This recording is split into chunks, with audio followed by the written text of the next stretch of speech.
సాహితీమూర్తులకు నమస్కారములు. కథా శీర్షిక చెట్టు నేస్తం. రచన మరియు పఠనం లక్ష్మీ మదన్. లహరి, ఓ లహరి, వర్షంలో ఆడొద్దని చెప్పానా? చినుకులు వస్తే చాలు నీళ్ళల్లో తడుస్తూనే ఉంటావు. ఆ తర్వాత జలుబు చేస్తే నీకు అవస్థ, నాకు అవస్థ. తొందరగా లోపలికి వచ్చాయి అని గట్టిగా అరిచింది సువర్ణ. ఎప్పుడూ ఇలాగే కోప్పడతావు. ఏం కాదు వర్షంలో తడిస్తే. ఎంత హాయిగా ఉందో. ఇంకొంచెం సేపు ఆడుకొని వస్తానమ్మా అన్నది లహరి. వర్షంలో తడవడం అంటే ఎంతో ఇష్టం లహరికి. ఇంట్లో పెద్దవాళ్ళు ఎంత కోపడ్డా కూడా పురివిప్పిన నెమల్లా వర్షంలో తడుస్తూనే ఉంటుంది. ఇంటి ముందు విరగబూసిన రాధామాధవ చెట్టు సువాసనలు వెదజల్లుతూ ఉంటుంది. వర్షంలో తడిసి వాకిలంతా ఆ పరిమళం వ్యాపించి ఉంటే ఆ చినుకుల్లో తడుస్తూ ఎంతో ఆనందం పొందేది లహరి. ఇంకా ఎక్కువసేపు అక్కడే ఉంటే తల్లి వచ్చి తిడుతుందోనేమోనని భయపడి లోపలికి వచ్చేసింది. అప్పటికే కొంచెం తుమ్ములు మొదలయ్యాయి. అసలు నా మాటే వినవు నువ్వు. చూడు, జలుబు మొదలయ్యింది. ఏం చేయాలే నీతో అన్నది కొంచెం కొంచెం కోపం, బాధ మేళవించింది సువర్ణ. అదేమీ పట్టించుకోకుండా అక్కడే కూర్చుంది లహరి. తల్లి వచ్చి తలంతా తుడిచేసి వేరే బట్టలు మార్చుకోవడానికి ఇచ్చి గదిలోకి వెళ్ళి బట్టలు మార్చుకో అని చెప్పింది. గదిలోకి వెళ్ళి బట్టలు మార్చుకొని వచ్చి వరండాలో రాధామాధవ చెట్టు దగ్గరలో కుర్చీలో కూర్చుంది. అలా బోరున కురుస్తున్న ఆకాశం కేసి చూస్తూ తడుస్తున్న చెట్ల నుండి నీళ్లు కారుతుంటే అవన్నీ బిందువులుగా నేలపై రాలుతుంటే ఎంతో అందంగా కనపడ్డ ప్రకృతి అందాన్ని చూడటం అంటే లహరికి ఎంతో ఇష్టం. చిన్నప్పటి నుండి ప్రకృతి ప్రేమికురాలు. ఇంతలో సువర్ణ ప్లేట్లో వేడివేడి పకోడీ ఇచ్చి, ఇప్పుడు కూడా నీకు వర్షమే కావాలా? సరే, తడవకుండా కూర్చొని తిను అంటూ లహరి చేతిలో ప్లేట్ పెట్టి నవ్వుకుంటూ లోపలికి వెళ్ళిపోయింది. లహరి తండ్రి ఇదంతా గమనిస్తూ లోపలికి వస్తున్న సువర్ణ కేసు చూస్తూ, దానికి ఇలా ప్రకృతిని చూస్తూ గడపడం అంటే ఎంతో ఇష్టం. ఎందుకు దాన్ని ఇబ్బంది పెడతావు అన్నాడు. ఇబ్బంది పెట్టడం ఏంటండి? వర్షంలో తడిస్తే జ్వరం వస్తుంది కదా. ఆ తర్వాత బాధపడేది మీరు కాదు, మేమిద్దరమే అంటూ అతని చేతిలో కూడా ఒక ప్లేట్ పెట్టి లోపలికి వెళ్ళిపోయింది. లహరి జీవితం అంతా పల్లెటూరులోనే గడిచింది. పెద్ద పెంకుటిల్లు, ఇంటి ముందు బయట స్థలము, బోలెడన్ని చెట్లు. ఆట స్థలానికి వెళ్ళే అవసరం లేకుండా బోలెడంత టైంపాస్ జరిగేది. వర్షం పడగానే లహరికేమో ఇలాంటి కోరికలు. లహరి తల్లికి నాయనమ్మకు మరొక రకంగా ఉత్సాహం ఉండేది. గూనదారాల నుండి వచ్చే నీళ్లను బకెట్లలో, బిందెలలో నింపి పెట్టేవాళ్ళు. వాటితో బట్టలు ఉతుక్కోవడము, వంటకు ఉపయోగించుకోవడం చేసుకునేవాళ్ళు. రాత్రి కాగానే లహరికి తమ్ముడు హరికి అమ్మ వేడివేడి టమాటా చారు, అన్నం కలిపి పెడుతుంటే ఇద్దరూ చక్కగా తినేవాళ్ళు. ఒక పక్క బొగ్గుల పొయ్యి మీద పాలను కాచి చివరగా పాలన్నం తినిపించేది లహరి తల్లి సువర్ణ. భోజనాలు కాగానే చతుర్శాల భవంతిలో ఒక పక్కన అందరికీ పరుపులు వేస్తే పడుకునేవాళ్ళు. అలా వర్షం కురుస్తుంటే ఆ నీటిని చూస్తూ నిద్రపోయేది లహరి. ఇంటి పక్కనే ఉన్న ఆంజనేయ స్వామి గుడిలో పెద్ద గుట్టమల్ల చెట్టు ఉండేది. చెట్టు నిండా పూలు పూసేది. లేవగానే లహరికి పెద్ద పనే దొరికేది. గుడిలోకి వెళ్ళి పూలన్నీ బుట్టలో ఏరుకొని తెచ్చిపెట్టేది. ఆ పూలంటే ఎంత సంతోషమో. అప్పుడప్పుడు ఆ చెట్టుతో ముచ్చట్లు పెట్టేది. నువ్వు 2 నెలలే పూస్తావు ఎందుకు? మిగతా నెలలంతా బోసుగా ఉంటావు అంటూ చెట్టును అడిగింది. గాలికి చెట్టు కొమ్మలు కదిలాయి. చెట్టు భాష అర్థమైనట్లుగా, 2 నెలలే పూస్తావా? మరి నా కోసం నువ్వు ఎక్కువ పూలను రాల్చాలి. నువ్వు నా ఫ్రెండ్వి కదా అన్నది లహరి. గాలికి టపటప పూలన్నీ రాలిపోయాయి. సంతోషంతో లహరి, థ్యాంక్ యూ, నేను అడగంగానే బోలెడన్ని పూలు ఇచ్చావు. అందుకే నువ్వంటే నాకు చాలా ఇష్టం అని చెట్టు కాండాన్ని కౌగిలించుకొని ముద్దు పెట్టుకుంది లహరి. ఇలా ప్రకృతితో ఎంతో అనుబంధం ఉండేది లహరికి. వర్షాకాలంలోనే పూసే గుట్టమల్ల చెట్టు లహరికి ప్రాణమే. అలా ప్రకృతిని ఆస్వాదిస్తూ పై చదువులు పట్టణంలో చదువుకుంటూ సెలవులకు వచ్చినప్పుడు గుట్టమల్ల చెట్టుతో తన సంతోషాన్ని పంచుకుంటూ తనకు ఏదైనా సమస్య వస్తే అది అడిగి తృప్తి పడేది. అలా గుట్టమల్ల చెట్టుతో దోస్తీ పెరుగుతూనే ఉంది లహరికి. వయసొచ్చిన లహరికి పెళ్లి చూపులు జరిగాయి. లహరిని చూసిన పెళ్లివారు మొదటి చూపులోనే నచ్చారు. మల్లెపువ్వులా స్వచ్ఛంగా ఉన్న లహరిని చూస్తే ఎవరు నచ్చకుండా ఉంటారు?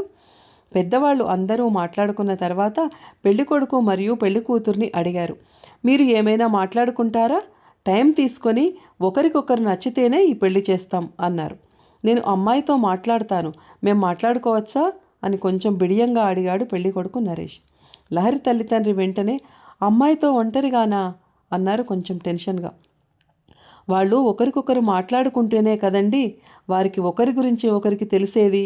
ఏం పర్వాలేదు, మాట్లాడుకోనియండి అన్నాడు నరేష్ తండ్రి రామభద్రయ్య. సరేనని ఒప్పుకున్నారు లహరి తల్లిదండ్రులు. పెరట్లోకి వెళ్ళి మాట్లాడుకోమన్నారు. కానీ లహరి ఆంజనేయ స్వామి గుడిలో మాట్లాడుకుంటాము అని చెప్పింది. ఇద్దరూ గుడిలోకి వెళ్లారు. ముందుగా ఆంజనేయ స్వామికి దండం పెట్టుకుని అక్కడ ఉన్న ఒక పెద్ద బండరాయి పైన కూర్చున్నారు. తల వంచుకుని కూర్చున్న లహరిని చూసి నరేష్ కూడా కొంచెం బిడియంగా, ఇద్దరము ఇలా సిగ్గుపడుతూ కూర్చుంటే ఎప్పుడు మాట్లాడుకుంటాము?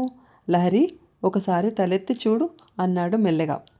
లహరి తన అందమైన కళ్ళతో మెల్లిగా కళ్ళు పైకెత్తి నరేష్ని చూసింది. అప్పటి వరకు అందరిలో కూర్చున్న నరేష్ని సరిగా గమనించలేదు.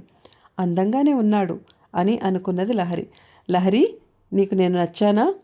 నువ్వు నాకు బాగా నచ్చావు అని అడిగాడు. మౌనంగా కూర్చున్న లహరిని చూసి, మాట్లాడాలి లహరి, మన ముందు ఎంతో జీవితం ఉంది. ఇప్పుడు మనం ఒకరికొకరు సరిపోతామా లేదా నిర్ణయించుకోవాలి. మరొక విషయం చెప్పాలి, పెళ్ళయ్యాక కూడా అందరం కలిసే ఉంటాము. ఎందుకంటే నేను ఒక్కడినే కొడుకును. అంతేకాకుండా నానమ్మ తాతయ్య కూడా మనతోనే ఉంటారు. నీకు ఇది సమ్మతమేనా అని అడిగాడు. చిన్నగా నవ్విన లహరి తలెత్తి నరేష్ని చూసింది. మీరు నచ్చారో లేదో నేను మా మల్లె చెట్టును అడుగుతాను అన్నది లహరి. మల్లె చెట్టును అడగటం ఏంటి? మల్లె చెట్టు ఏమైనా మాట్లాడుతుందా అన్నాడు నరేష్ ఆశ్చర్యంగా. అవును, మా గొట్టమల్ల చెట్టు నా చిన్నప్పటి నుండి నా నేస్తం. ఏదైనా ఈ మెల్ల చెట్టును అడుగుతాను, నాకు సమాధానం వస్తుంది, అన్నింటికీ పరిష్కారం చెప్తుంది అని చెప్పింది. అయితే అడుగు చూద్దాం అన్నాడు నరేష్. వెంటనే లహరి వెళ్ళి మల్లె చెట్టును 2 చేతులతో చుట్టి ఒకసారి పైకి చూసింది. ఆశ్వీజ మాసం కావడం వల్ల చెట్టంతా పూలతో నిండి ఉంది. సమాధానం ఇచ్చినట్టుగా చెట్టు పూల వర్షం కురిపించింది. ఇద్దరి తలలు పూలతో నిండిపోయి చాలా అందంగా కనిపించారు. ఒకరినొకరు చూసుకొని నవ్వుకున్నారు. ఏం చెప్పింది నీ చెట్టు అని అడిగాడు నరేష్. అడిగాను కదా, సమాధానం కూడా ఇచ్చింది. అది ఎవరికీ కనిపించదులే అని నవ్వింది లహరి. ఏం చెప్పింది మరి అన్నాడు నరేష్. పెళ్ళికొడుకు మంచివాడు అని చెప్పింది. అందుకే దీవెనలు ఇచ్చి పూలను కురిపించింది అన్నది సిగ్గుపడుతూ లహరి. లహరిని చూస్తే అతనికి చాలా ఇష్టంగా అనిపించింది. ఇలా చెట్లను స్నేహంగా భావించి ప్రకృతి ప్రేమికురాలైన లహరి సున్నిత మనస్కురాలై ఉంటుందని అర్థమైంది. తన జీవితమే కాకుండా ఇంట్లో వాళ్ళు కూడా సంతోషంగా ఉంటారు అనిపించింది. సరే, ఇంకా లోపలికి వెళ్దాం. చాలాసేపు ఇక్కడే ఉంటే బాగుండదు. ఇంటికి వెళ్ళాక రాత్రికి ఫోన్ చేశాను, లిఫ్ట్ చేస్తావా? నీ ఫోన్ నెంబర్ చెప్పు, నోట్ చేసుకుంటాను అన్నాడు మొబైల్ తీసి. లహరి నంబర్ నోట్ చేసుకున్నాడు. ఇద్దరూ లోపలికి వెళ్ళారు. వీరిద్దరి ముఖాలను చూస్తేనే అందరికీ అర్థమైంది ఇద్దరికీ ఒకరికొకరు నచ్చారని. ఇది చాలా చిన్న పల్లెటూరు కదా, మరి పెళ్ళి ఎక్కడ చేస్తారు అన్నాడు పెళ్లి కొడుకు తండ్రి. ఇది చిన్న ఊరైనా ఇక్కడ అన్ని సౌకర్యాలు ఉన్నాయండి. బస్సు సౌకర్యం మొదలుకొని ప్రతిదీ మాకు అందుబాటులో ఉంది. మీకు ఏ ఇబ్బంది కాకుండా ఇక్కడే పెళ్లి చేస్తాము అన్నాడు లహరి తండ్రి. మాటా ముచ్చట్లు అయ్యాక పెళ్లివాళ్లు వెళ్ళిపోయారు. పెళ్లికి కొన్ని రోజుల సమయం ఉన్నందున ఇద్దరూ ఫోన్లో మాట్లాడుకున్నారు. ఒకరినొకరు బాగా అర్థం చేసుకున్నారు. ఇద్దరి మనస్తత్వాలు కలిశాయి. ఇద్దరు ఒకరి ఇష్టాలను అయిష్టాలను గౌరవించుకొని 7 అడుగులు నడవటానికి సిద్ధపడ్డారు.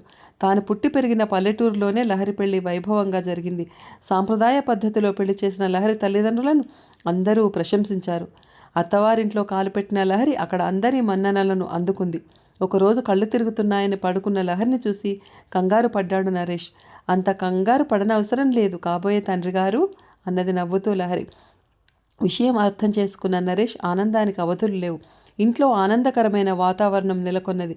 పుట్టింట్లో శ్రీమంతం జరుపుకొని తర్వాత అత్తవారింట్లో శ్రీమంతం జరుపుకొని పురిటి కోసం పుట్టినింటికి వెళ్ళింది లహరి. పండంటి పాపకు జన్మనిచ్చిన లహరికి ఎంతో సంతోషంగా ఉంది. అదే రోజు రాత్రి గాలివాన వచ్చి గుడిలోని గొట్టమల్ల చెట్టు నేల కూలింది. విషయం తెలుసుకున్న లహరి ఏడ్చింది. తన కష్టం సుఖం పంచుకున్న మల్లె చెట్టు లేదని ఏడుస్తూనే ఉంది. ఆమె బాధ వర్ణనాతీతం. పురిటి స్నానం చేసిన తర్వాత మెల్లిగా తన బిడ్డను తీసుకొని చెట్టు దగ్గరకు తీసుకెళ్ళింది. ఈ చెట్టు నా నేస్తం నాన్న అని చెప్పింది. తన వెంట వచ్చిన నరేష్ మరియు తల్లిదండ్రులతో, అమ్మా, ఈ చెట్టుతో నా బిడ్డకు ఊయల చేయించు, అప్పుడు నా నేస్తం నాతోనే ఉన్నట్లుంటుంది నాకు అని చెప్పింది. తల్లిదండ్రులు సరేనన్నారు. బిడ్డను తీసుకుని ఇంట్లోకి వెళ్దామని వెనుతిరిగిన లహరికి కొంచెం దూరంలో మల్లె మొక్క ఏపుగా పెరుగుతూ కనిపించింది. సంతోషంతో ఆ వైపు చూసింది. అదిగో, నా నేస్తం మళ్ళీ పుట్టింది. ఇప్పుడు ఈ బుజ్జిమల్ల చెట్టు నా బిడ్డకు దోస్తవుతుంది అంటూ చిన్న పిల్లలా మురిసిపోయింది. ఆమె బాధను విడిచిపెట్టి వెళ్ళినందుకు ఇంట్లో అందరూ సంతోషించారు. ముఖ్యంగా నరేష్ ఎక్కువ సంతోషపడ్డాడు. చెట్లతో మాట్లాడి చూస్తే నిజంగానే అవి స్పందిస్తాయి. ప్రేమగా నీళ్లు పోస్తే ఆ మనిషి కోసం ఎదురు చూస్తాయి. ఇది సత్యం. శుభం.